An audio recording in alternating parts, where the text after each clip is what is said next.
So most important chapters of BST। सो सबसे ज़्यादा important चीज़ क्या होती है पता है कि BST इतना ज़्यादा वास्ट है ना कि पूरा थ्योरी, अभी इसको कैसे कवर करें। देखो हर चैप्टर का मैंने सेग्रीगेट कर दिया कि कौन सा चैप्टर का आपको कौन सा पार्ट सबसे ज़्यादा इंपॉर्टेंट है, कौन सा पार्ट सबसे पहले पढ़ना है। Okay, so let's do it. First marketing management. Sir marketing management ये जो 4 P's है ना उसको एकदम तुम रट लो, ये बहुत इंपॉर्टेंट है। ये तुम्हारा लॉन्ग क्वेश्चन बोलो, शॉर्ट क्वेश्चन बोलो, उसके हर पर्सपेक्टिव से इंपॉर्टेंट है, राइट। तो 4 P's तो कोई उसमें कोई इधर उधर का कोई बात ही नहीं करना, वो तो 4 स्टार मार्क्स है, ठीक है। Branding, advertisement, personal selling, function of marketing, highest क्या होता है ना weightage plus case studies base. देखो केस स्टडीज़ अगर तुम देखोगे तो हमारे CBSE वाले लोग के लिए आता है, गवर्नमेंट स्कूल वाले लोग के लिए नहीं आता है। तो तुम्हारा अगर आता है तो you should definitely do case studies on all that topic, otherwise छोड़ दो अगर तुम्हारा नहीं है तो। तुम स्टेट बोर्ड वाले हो, ठीक है। तो अभी होता है क्या, तुमको ये वाले जितने भी लिस्ट में मैंने दिए हैं, सबसे पहले जब मार्केटिंग मैनेजमेंट चैप्टर उठाओ तो सबसे पहले ये, अगर तुम यूट्यूब से करो तो ऑफकोर्स ही बात है, तुम्हारे टीचर्स तो वही एक सीक्वेंस वाइज लेके जाएंगे तुम्हें। बट अगर तुम खुद से पढ़ना चाहते हो कि नहीं यार मेरे को खुद से पढ़ना है, मुझे खुद के पढ़ के पढ़ना है, तो क्या पहले उठाओ आप सबसे पहले इस टॉपिक्स को सबसे पहले उठाओ। और इस टॉपिक्स को सबसे पहले उठाने से पहले आपको एक बार क्लैरिटी तो होना चाहिए कि ये मार्केटिंग मिक्स होता क्या है, 4 P's होती क्या है, ब्रांडिंग होता है, एडवर्टाइजिंग होता है। उसके लिए तुम्हें वन शॉट वीडियोस डेफिनेटली देखने हैं, ठीक है। वन शॉट वीडियो बहुत ज़्यादा काम आते हैं। उसके बाद जब तुम वन शॉट वीडियो देख लोगे उसके बाद तुम्हें सबसे पहले ये सारे जितने भी टॉपिक्स है उसको सबसे पहले रिवाइज करना है, ठीक है। उसके बाद अदर क्या होता है, जो एक्स्ट्रा जो बोला है सर या फिर मैम ने आपके, उसको क्या होता है ना आपको रिवाइज करना है। Okay, next we have again same डाइटिंग में मैंने डाल दिया है, motivation, leadership, communication, supervision, very important 5, यहाँ से 5 मार्क का क्वेश्चन आपका फंसेगा ही फंसेगा। ये मोटिवेशन थियरी में तुमने हायरार्की थ्योरी सुना होगा, मैस्लोस हायरार्की थ्योरी बहुत ज़्यादा इंपॉर्टेंट है, राइट। तो वो हर बार मतलब आ ही जाता है, हर बार 90% टाइम में आ ही जाता है। तो मोटिवेशन तो वो वाला इंपॉर्टेंट होता है, लीडरशिप हो गया, कम्युनिकेशन एंड सुपरविजन, ये जो 4 है ना यहाँ से तो एक फंसेगा ही फंसेगा, एक 5 मार्क्स का क्वेश्चन आएगा ही आएगा। ओके, देयर आफ्टर देखो फाइनेंशियल मैनेजमेंट में financial decision, capital structure, working capital, objective financial management. देखो यहाँ पर से तुम वर्किंग कैपिटल देखोगे तो वहाँ से कुछ कुछ आ जाता है छोटा मोटा वर्किंग कैपिटल, कि तुमको कैसे कैलकुलेट करना है, ऑल कैलकुलेशन आ जाता है छोटा मोटा। तो न्यूमेरिकल आता है, बट थ्योरी देखो थ्योरी मोस्टली रहता है।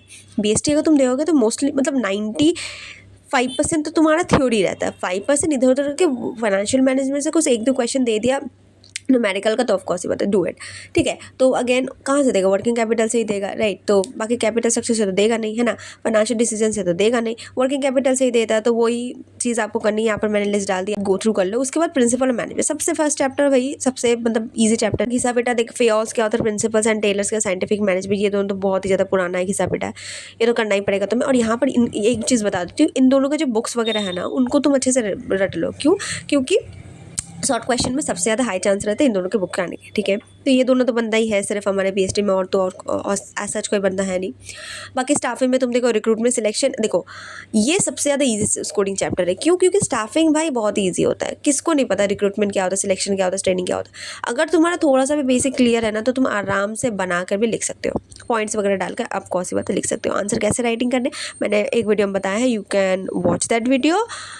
आगे बढ़ते हैं, राइट। तो उसके बाद यहाँ पर प्लानिंग इज़ तो बहुत ज़्यादा, यहाँ पर तो मतलब देखो प्लानिंग तो बहुत ही ज़्यादा इजी चैप्टर है बोलो तो स्टेप्स ऑफ प्लानिंग देखो, very very important. Steps of planning is very very very very very important, ठीक है।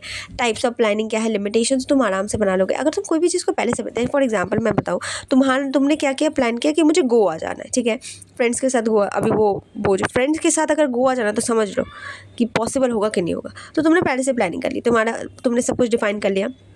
उसके बाद हुआ क्या कि तुमने देखा कि यार बजट का प्रॉब्लम हो रहा है, लाइक हमारे आधे से ज़्यादा फ्रेंड्स का फैमिली नहीं मान रही है, ठीक है। और ऐसा हो सकता है कि हमारे कुछ वेदर का कुछ दिक्कत हो गया। तो ऐसा क्या होता है कि आपको लिमिटेशन तो बहुत ज़्यादा मिल जाए कि प्लानिंग पहले से कोई भी चीज़ कर ली उसके बाद जाकर बर्बाद होना, क्योंकि आपको तो इसका पर्सनल एक्सपीरियंस होगा, क्योंकि आपने तो ट्राई किया ही होगा कि आपके फ्रेंड्स को आपने बोला कि भैया यहाँ जाना है और उसके अगले दिन देखा कोई नहीं, तो दैट मीन्स व्हाट लिमिट, ये तो तुम्हारा अच्छे से हो जाएगा, राइट। अच्छा नाउ दिस इज इंपॉर्टेंट कि जो हमारे इंग्लिश मीडियम वाले लोग होते हैं यहाँ से आपका केस स्टडी आता है, तो please very common case studies है। ऑफकोर्स बात है, प्लानिंग एक ऐसा है जहाँ से केस स्टडी बनता है कि आपको कोई भी चीज़ है ना एक केस स्टडी देती है, आपको उसी के अकॉर्डिंग बोलेगा कि यार इसका प्लानिंग क्या हो सकता है, इसका मेथड क्या हो सकता है। तो सेम अगर मैं बताऊँ, स्टेप्स जो प्लानिंग है वही फॉलो करो।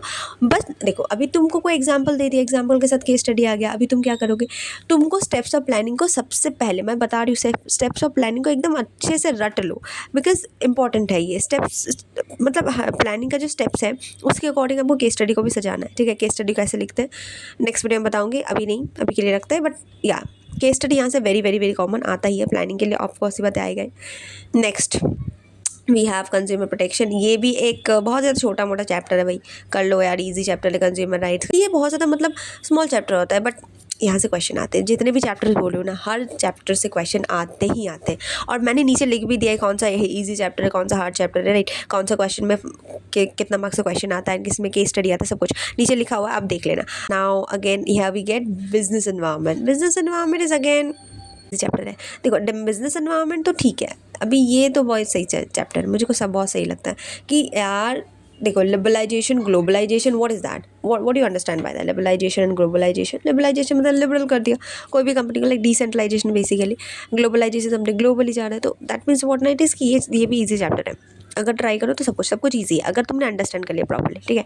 पॉइंट्स खुद से बनाना सीखो, दैट इज़ इंपॉर्टेंट। अगर तुम्हारा कॉन्सेप्ट क्लियर है ना, तो तुम आराम से पॉइंट्स बना सकते हो, ठीक है।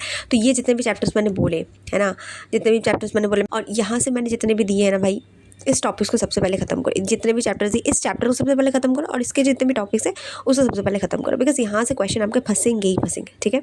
समझ में आई बात। And if you have any doubt to let me in the comments below. See you in the next one, bye bye.